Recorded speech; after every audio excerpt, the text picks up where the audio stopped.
La logique binaire est le symptôme d'une psychopathologie quand elle est vérifiée là où des nuances plus fines auraient pu contredire ce qui est affirmé. Il y a de nombreux vecteurs qui peuvent se renforcer mutuellement, qui font qu'on en arrive à une logique binaire. Parmi ceux-là, il y a la superficialité et le dogmatisme, que nous présentons souvent comme étant la racine du racisme.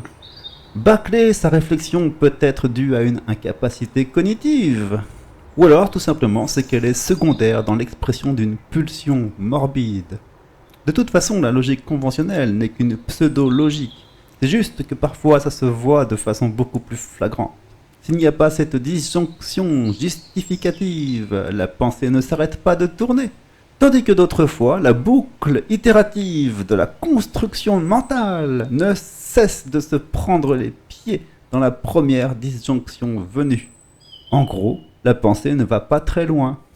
La conclusion tombe vite. C'est pour cela qu'il est important d'apprendre l'ontologie et de faire les discernements nécessaires qui évitent les pièges de pensée. Être superficiel, c'est penser qu'on peut tricher avec les apparences, qui normalement découlent d'une pensée rationnelle. Par imitation, en faisant usage de la prosodie, on peut faire croire qu'on a réfléchi. Un exemple banal est celui de l'arrondi du seuil suffisant pour justifier une affirmation, au sens où 1% de probabilité est arrondi à 100%, comme par exemple dans l'interdiction de fumer sur les plages. Oh, on confond le tabagisme passif occasionnel avec le tabagisme passif permanent, sans se dire une seconde que les gens qu'on pousse à rester chez eux pour fumer, du coup, vont occasionner un tabagisme passif beaucoup plus constant pour leurs proches. Ce ne sera pas la seule fois où on aura des exemples de contre-productivité de la pensée. Mais en gros, ne pas avoir le sens des proportions est quelque chose qui se voit fréquemment, surtout en politique, et même pour déclencher des guerres sur la base de psychose. C'est vraiment une question de santé publique, pour le coup, que de confronter une pensée superficielle à la réalité.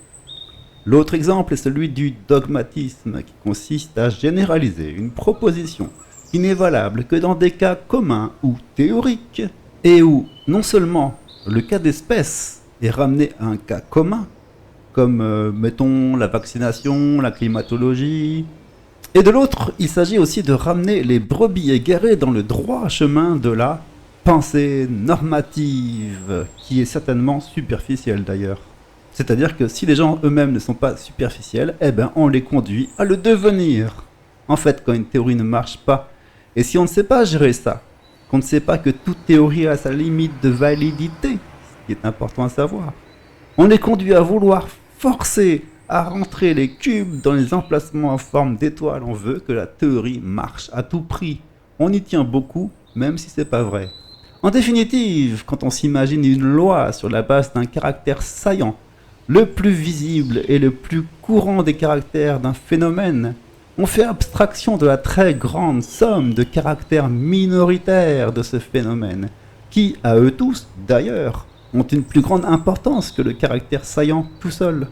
Et dès qu'on fait ça, dès qu'on efface ce qui ne correspond pas à notre si belle loi, on opère une simplification du problème, dont les symptômes ne vont pas tarder à apparaître.